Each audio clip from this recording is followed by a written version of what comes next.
Fried rice তো আমরা সবাই কম বেশি খেয়ে থাকি বা বাসায় বানিয়ে থাকি, কিন্তু আজকে তোমাদের সাথে একটা ভিন্ন রকমের ফ্রাইড রাইসের রেসিপি শেয়ার করব। বেসিক্যালি আমার মা এইভাবে সবসময় ফ্রাইড রাইসটা রান্না করতে পছন্দ করে।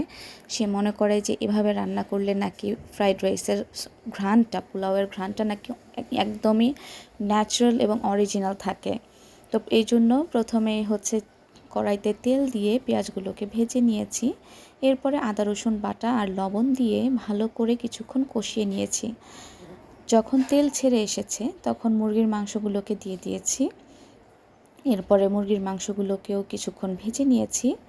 এরপরে যখন এরকমটা হয়ে আসবে তখন কাঁচামরিচ দিয়ে দিয়েছি, সেদ্ধ করা গাজর আর হচ্ছে গিয়ে বরবটি দিয়ে দিয়েছিলাম।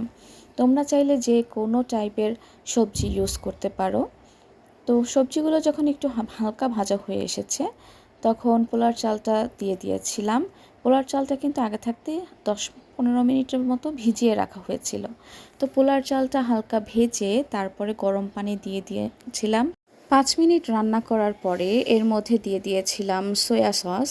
সয়া সসটা হালকা পরিমাণে দিলেই হবে। এরপরে এটাকে ঢেকে আরও কিছুক্ষণ রান্না করতে দিয়ে দিয়েছিলাম। পোলাওটা যখন 90% মতো হয়ে গেছে তখন ওর উপরে দিয়ে দিয়েছি ভাজা ডিম আর হচ্ছে গিয়ে লেমন গ্রাস আর হচ্ছে গোলমরিচ। ডিমটাকে জাস্ট লবণ দিয়ে আর গোলমরিচ দিয়েই ভেজে নিয়েছিলাম, তেমন কিছুই না। দিয়ে হচ্ছে মিক্সড করে নিলাম, নিয়ে হচ্ছে আরও কিছুক্ষণের জন্য এটাকে ঢাকা দিয়ে রেখে দিয়েছিলাম। এই তো তৈরি হয়ে গেল মজার ফ্রাইড রাইস। এইভাবে একবার হলেও রান্না করে খেয়ে দেখো, খুবই মজা লাগে। আমাদের কাছে তো ভীষণ ভালো লাগে। রেসিপিটা ভালো লাগলে লাইক, শেয়ার আর সাবস্ক্রাইব করে আমার পাশে থেকো।